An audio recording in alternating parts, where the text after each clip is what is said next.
I remember an experience I had in this parish. One day, I just came out from the father's house and I saw a 16-year-old girl, very beautiful girl. She was all tears. She didn't know I was a priest, but maybe she wanted to see a priest. So she met me and said, brother, please, I want to see a priest. He said, what do you want to tell a priest? The girl told me, I want a priest to accompany me home.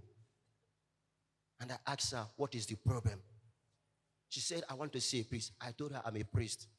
And then this girl told me a heart-rending story. Her father was late. The mom, before the father was late, the mom was sent home. So she was living with the dad. And the dad married another wife.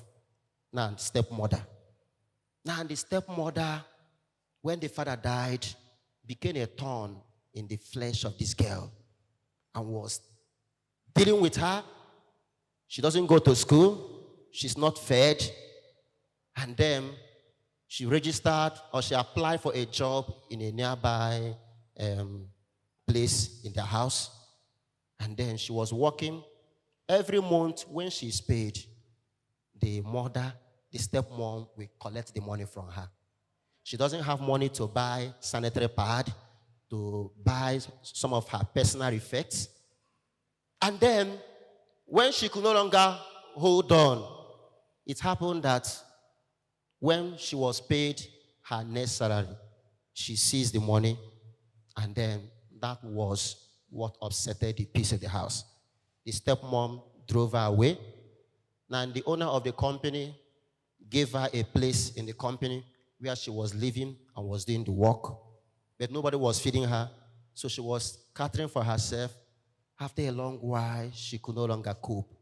She ran away from the company and went to another place. I think it was a bread factory, and she got work there.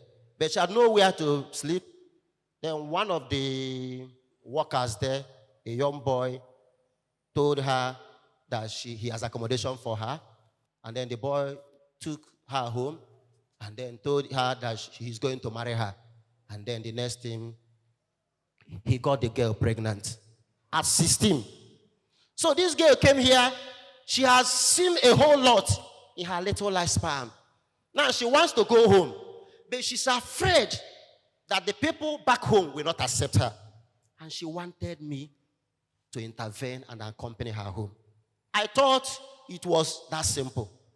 So I called a priest friend who was working in the parish, in the town where the girl came from.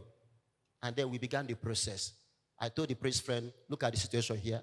I'm sending this girl to you. I gave the girl transport fare, and then the girl went.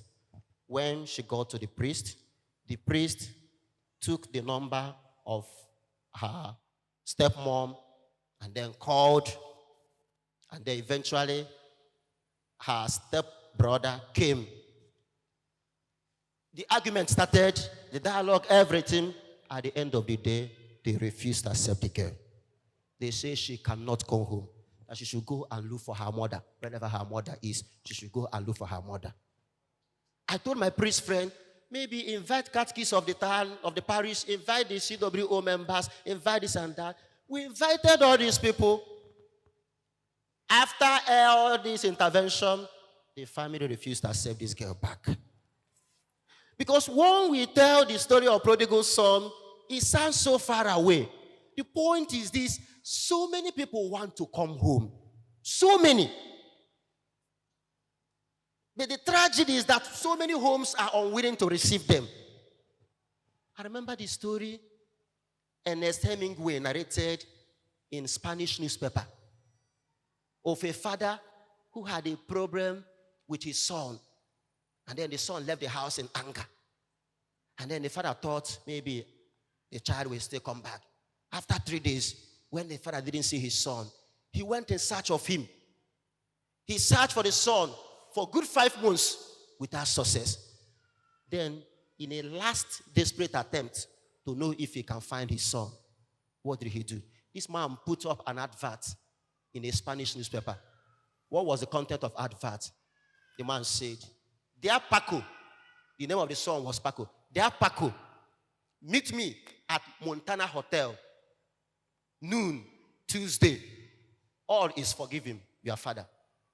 Meet me at Montana Hotel, noon, Tuesday afternoon. All is forgiven, your father. On the said day, this man was not prepared for the drama that he saw that day. When he came to Hotel Montano, Tuesday, 12 noon, he saw to his surprise about 800 young men who go by the name Paco, who are looking for people to accept them back, their fathers to forgive them and bring them back. 800. When I tell you that so many people want to come home, you think I'm joking. So many people want to come home, but their homes unwilling to accept them. In 1973, an American songwriter called Tony Orlando wrote a powerful song titled Tie a Rainbow Round an Old Oak Tree. Tie a rainbow, tie a ribbon, tie a ribbon round an old oak tree. The song was inspired by the story of a boy who ran away from home and spent 3 years living life of hooliganism, life of debauchery, life of licentiousness, name it. And then, when he was fed up, he could no longer find joy, he could no longer find satisfaction, he could no longer find delight in those things. And then this boy wanted to come home. What did he do? He got a pen and paper and wrote a long letter to his people, telling them that he has messed his life up.